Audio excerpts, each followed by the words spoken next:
are no signs that Iran is ready to stop fighting. So what is the plan? Is the plan to just keep bombing until they give up? There are no signs. Why, do you know something that I don't know? Well, they continue to attack our allies and you kill don't know Americans. what the dialogue is behind the scenes, that they want to meet desperately to try and end it because they're getting decimated. You don't get that when you listen to your fake station, but you don't know. You don't know anything. So talks are you know still something possible, that I don't know? Do you know something I don't know? Well, tell us. I will tell you, they want to desperately meet, and until they're ready to meet in a meaningful way, we have no interest. That was President Trump's testy exchange with White House correspondent for ABC News, Mary Bruce, yesterday. Welcome back to Morning Joe on this Wednesday, July 22nd. I'm Jonathan Lemire. Former Senator Claire McCaskill is still with us. And the United States and Iran exchanged fire overnight for the 11th straight night. U.S. Central Command said targets included aircraft hangars and drone storage sites as Iran retaliated with attacks on U.S. bases in Bahrain, Jordan, and Kuwait. The latest strikes come as President Trump signaled that the fighting may only intensify. Speaking to reporters in the Oval Office yesterday, Trump said the U.S. is prepared to hit the area Pickaxe Mountain, a fortified underground site near one of Iran's primary nuclear enrichment facilities. Do you believe that Iran has moved nuclear centrifuges into Pickaxe Mountain? And when you say we're not done yet, what is left to finish? Well, I think that they may have. We don't have it on record. All we do is read the fake news. You know, we see the news is so wrong so many times. So, maybe this one they have right, but it's okay.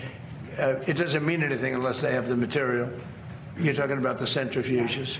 Yeah, it doesn't mean anything unless they have the material. They don't have. We follow the material. That's where the action is, and we'll be hitting that area probably pretty soon. And there's not a thing they can do about it. Normally I wouldn't say that.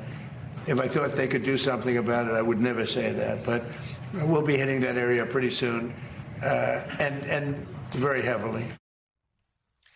This threat comes after the Wall Street Journal reported that the U.S. received intelligence from Israel indicating that Iran moved thousands of uranium enrichment centrifuges to the Pickaxe Mountain site last fall. Trump yesterday also threatened military action against the Iran-backed Houthi group as he continues to suggest a willingness to escalate. What is your level of concern of a blockade of the Red Sea by the Houthi rebels, opening up another front in the war? What happens? So far, it hasn't happened. It might happen. But we take care of things. If something like that happens, we take care of it. We've done that with the Houthis before, and we haven't heard from them in a while since we did what we did originally. That was about 45 days of very powerful action we took against the Houthis. And we've had no problem with the Houthis. They've had no problem with us for a long period of time, including during this conflict. I think that if there is something like that, we'll just have to take care of business. Meanwhile, administration officials tell the Journal that President Trump has formally approved an agreement with Saudi Arabia that will provide that country with a civilian nuclear program and potentially open the door to uranium enrichment in the kingdom's territory. The deal is estimated to be worth tens of billions of dollars, designed to give American companies a central role in developing Saudi Arabia's nuclear infrastructure. The plan will be submitted to Congress for review, where it's likely to be met with some real skepticism from some lawmakers who fear the spread of nuclear technology in the Middle East. But it will be difficult to block, requiring a veto-proof majority to override it. Hard to see, though, how that helps peace and stability in the region, as Saudi has said if Iran develops a nuclear weapon, they will too. And that all comes as Defense Secretary Pete Hegseth was on Capitol Hill yesterday, testifying before the Senate Appropriations Committee, seeking tens of billions of additional dollars to fund the war in Iran. Hegseth estimated the war has cost $37.5 billion so far, which is about a $12 billion increase from the estimate he gave in late April. Some Democrats say that number is low. The defense secretary also argued that supplemental war funding is urgent and necessary, but over the course of nearly 3 hours, lawmakers grilled Hegseth about the ballooning cost of the conflict and the administration's rhetoric throughout this war. When you say two very different things, the American people don't know who to believe or what to believe. Was it obliterated or wasn't it? What's the status? The nuclear sites under Midnight Hammer were obliterated, but Iranians foolishly continued to attempt to pursue nuclear capabilities, which is why we destroyed their defense industrial base. So why are there missiles left to hit Jordan and result in the loss of life of our brave men and women? As we stated from the beginning, the Iranian defense industrial base is effectively gone, but they do have underground facilities because they're the world's leading state sponsor of terrorism. The Strait of Hormuz is still closed, reminding everybody it was open before the war. Prices were lower for everybody until the war. And of course, tragically, people, service members, our war fighters, who we care deeply about, are still dying. I think your characterization of this incredible effort as a failure is reckless. Shame on you and others who call this a quagmire and a failure, and then you want to turn around and say you support the warfighter. Either you do or you don't. Secretary Hegseth, if you listen to my comments, you would have heard me say how amazing our warfighters are. I heard failure. And the word I heard exactly what you said. I will tell you how I use the word failure, because I use the word failure to their leaders. You, sir, are the failure, not the men and women who are on that front line, not the men and women who hold up their honor with distinction.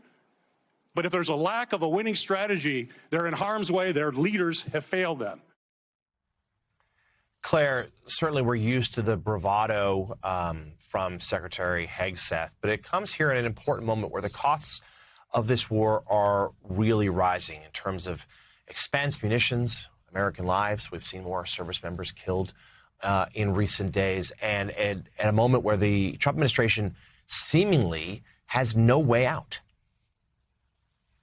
Yeah, and people need to keep focused on the fact that there has been a dramatic increase in funding to the Department of Defense under this administration. The funding for last year was up to right around $1 trillion. They're now asking for a 50% increase to $1.5 trillion. And the war costs, I think it's fair to estimate these war costs are going to approach $100 billion before it's all said and done, maybe even more, depending on how long it goes on. And here's the dirty little secret, Jonathan. The majority of members of Congress know Hegseth is not competent. The majority of the members of Congress know he is not the right guy. The Republicans sitting on that Appropriations Committee and sitting on the Armed Services Committee know that he is reckless, that he is an ideologue, that he is harming. I mean, him using the blame Biden all day yesterday. Blame Biden, blame Biden. Even John Kennedy was frustrated with the lack of clear answers from this guy. The nerve he has to criticize Austin when he has done so many things to undermine the incredible leadership of our military. It is really disgusting. And, I shame on those Republicans that put him across the finish line. And a couple of them knew better, did it. Claire McCaskill, thank you as always. We appreciate you joining us this morning. Let's bring in MS Now international reporter Inez de la Cuetara, who joins us live from London. Inez, you've been watching the role that Secretary Rubio has been playing here. You know, he has, for a while, also had a real focus on the Western Hemisphere. We've seen him release a lot of accusatory documents about the regime in Cuba in recent days, as this administration tries to juggle all sorts of global hotspots, and the one in Iran just simply won't cool down.